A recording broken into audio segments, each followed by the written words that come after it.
Hey, what's up, everybody? This is Keenan Higgins from Black America Web, and we are talking to the man, the myth, the icon, the orange soda lover, Kel Mitchell. First and foremost, just how are you doing? Like, how's your life been?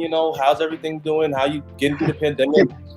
Life is good, man. I'm doing great. It's been a lot of fun spending time with the family, still working, just finding the joy in everything. You know what I mean? So that's what it's all about, finding the joy and the gratitude in everything. Yeah. Cool, nice.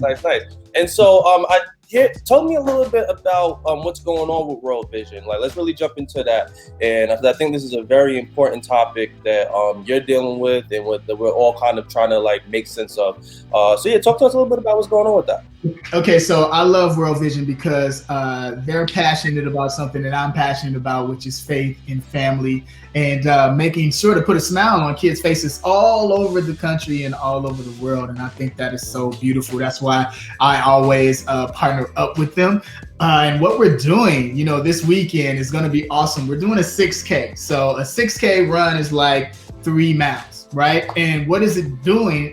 What's it doing is that it's paying homage to the kids that have to walk literally 6K, 3 miles to go get water. Because the truth is that we need clean water. We need clean water everywhere. What's been going on with the pandemic, they tell us to wash our hands, make sure we're drinking clean water, staying healthy. But the truth is that in other countries, they don't have clean water. You know what I mean? And so kids have to literally go walk that far to go get water and get it for their family. You know what I mean? So when you register at worldvision6k.org, when you do that, what you're doing is that you're going to be providing for a family to have good water. They're going to build wells, they're going to build cleaning stations, which is super awesome. But then at the same time, on the 22nd, you get to run and jog. And what we're doing is we're saying, hey, we're going to run and jog so you don't have to. So it's been awesome. I love World Vision that they do that.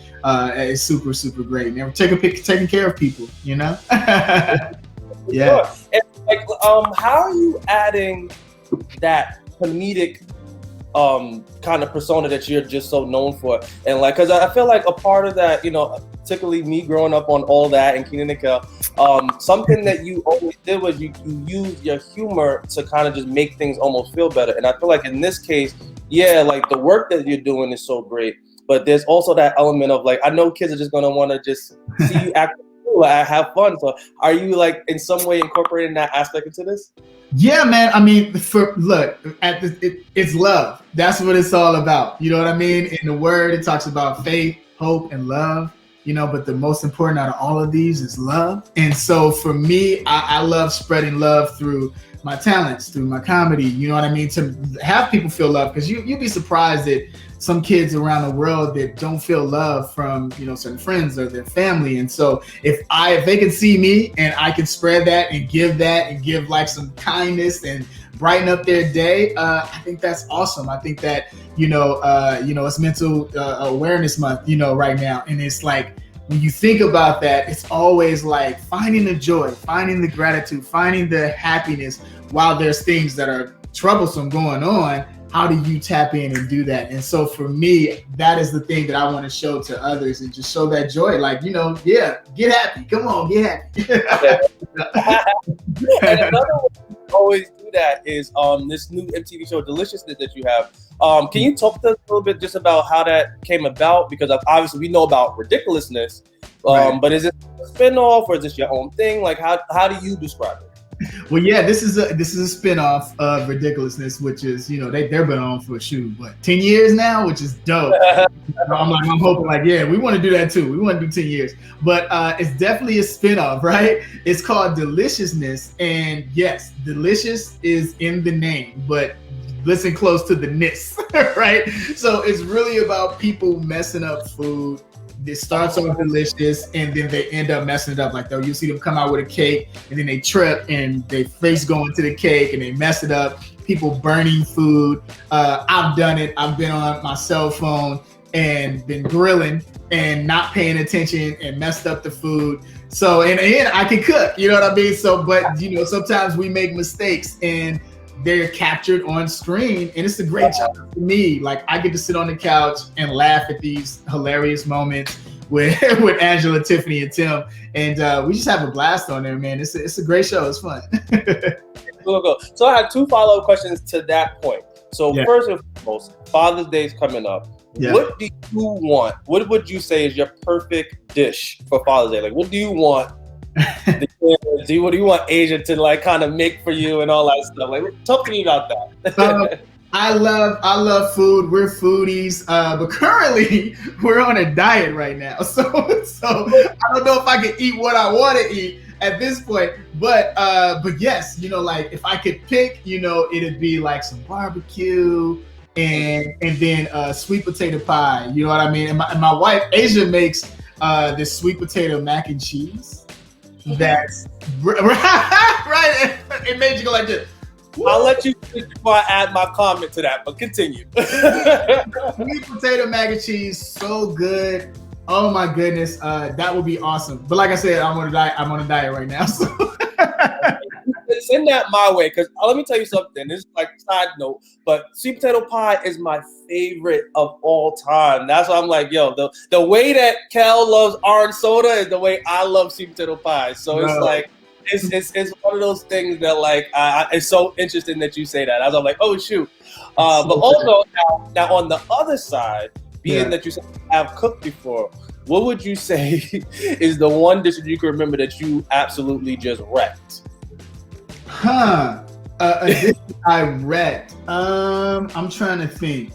I'm notorious for like leaving something, like walking off and doing something and then coming back. Like I think I had some lasagna and I walked off and I came back and I just cooked it too long. You know what I mean? So now it's like I really got to make sure I'm watching, where it's good on top, but then you get to that bottom and it's kind of burnt. You got to scrape off that top. So pay attention when you're cooking, y'all. Pay attention, turn off the Netflix, the MTV, make sure. Well, no, keep MTV on. Keep that on. Good plug, right? Right. And continuing on with this food, because I feel like it plays such an important part into a lot of things that you do. One of the things that I feel first and foremost, I commend you wholeheartedly for is your work with the Spirit Food Christian Center in LA. And just talk to me a little bit just about, how you got involved with that, when it made you want to become a youth pastor, and how does food play a part in that as well? Yeah, man. So it's really deep where I'm becoming like, as far as food, like the king of food humor and everything, with Good Burger and orange soda and, all this stuff and deliciousness now. It's becoming in that way. But then also too, within feeding your body, I'm also all about feeding your spirit, right? And so I think that's very important. And at our church, it's called Spirit Food Christian Center. And it just so happened that was the name of the church. I didn't bust into the church like, yo, I want to be the youth pastor. Nah, like I was going there because my pastor is amazing. A friend of mine actually sent me over an email years ago at a time where I was at a point where I was really trying to tap in more to my spiritual self and really tap in with the Lord even more. I always grew up in the church, but it's different of growing up in church and having a relationship with God, right? And so I just wanted to have that relationship be more stronger. And she sent me this email and I saw my pastor on there in the email and I was like, wow, that's awesome. And I went to the church and I ended up going to church, me and my wife, and going there, joined the church. And then I became a stage manager at the church, and that was just in helps ministry because I just saw like, okay, they might need a little help with the TV and this, that, and other. So let me help with that. And I became a stage manager, and I was literally helping my pastor's vision and actually, being of service to him. And I always had the calling on me since I was a kid, but it was one of those things where it was like, I don't know if I could do this because I'm in the entertainment business. How was that gonna work? You know what I mean? And the Lord, in my time of prayer, he would let me know, like, no, yes, this is what I want you to do. And through my wife, gave me a confirmation. She said, yes, you should do this. And it's been a blessing, man. It's been such a blessing. Like when I walk onto studio sets now, it's always about like, okay, who can I reach? Who can I pray for? And not like I'm going in there doing that. Like, let me pray for you.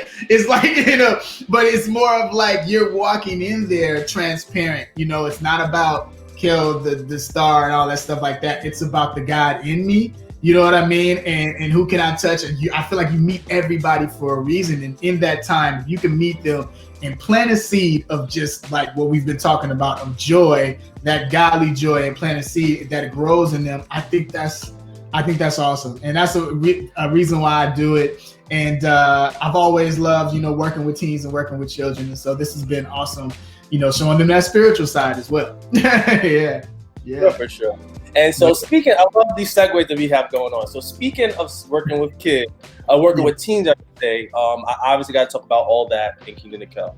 And just so real quick, looking back on that time and seeing how it has pretty much been like that thing that has kind of spearheaded you into what you're doing right now, what would you say is one of the was one of the key things that you wanted to get, that you wanted, I guess, to display to people as an entertainer, as an actor, as a comedian, while doing that as a teen, you know what I mean? And then like talking to teens your age. So what was one, like for you, like I know you can't speak for Keenan, but like what would you say for you was like, what was the thing that you were driving to do? I'm gonna tell you this. For me as a kid, I don't think any of us knew what we were really like, what was going to happen out of it. You know what I mean? Like that show blew up. It was really just supposed to be a special, and Nickelodeon had never done anything like this. And then it just took off. And even in the experience, we didn't know. Like you're talking about 20, 30, almost 30 years later, that it still is amazing. Like a woman just sent me. I'm gonna post it.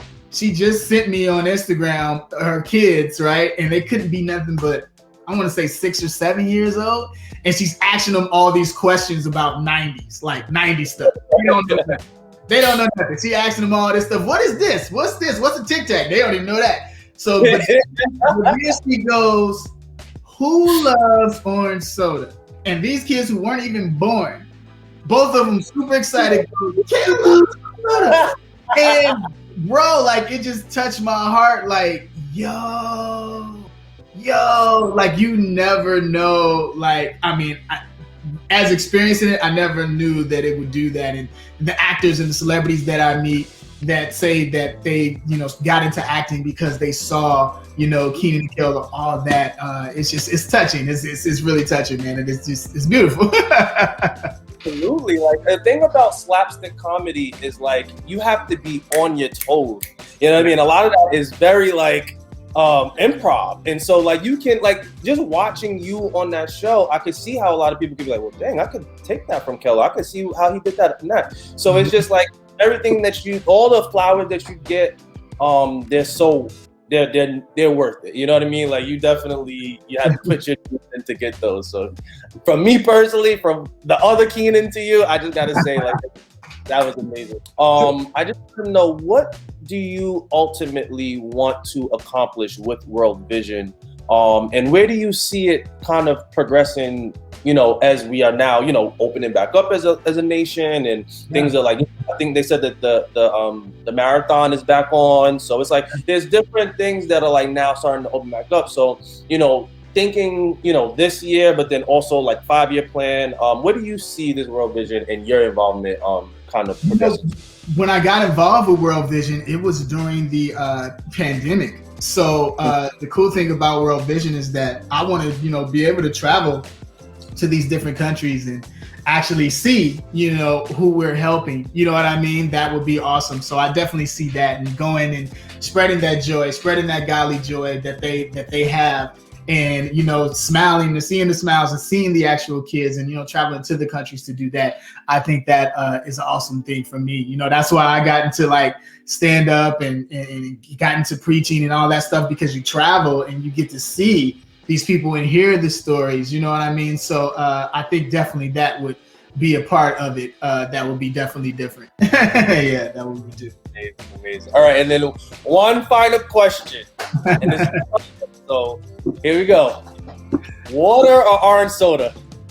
Water or orange soda? See, I got in trouble doing this one time because fans were like, oh my gosh. Okay, for the fans, Kel loves orange soda, but Kel, Water. You got to do water. You got to say healthy. You can have some orange soda, maybe 1 can, but follow it up with a whole bunch of water. You know what I mean? A whole bunch of water. Get a liter a day.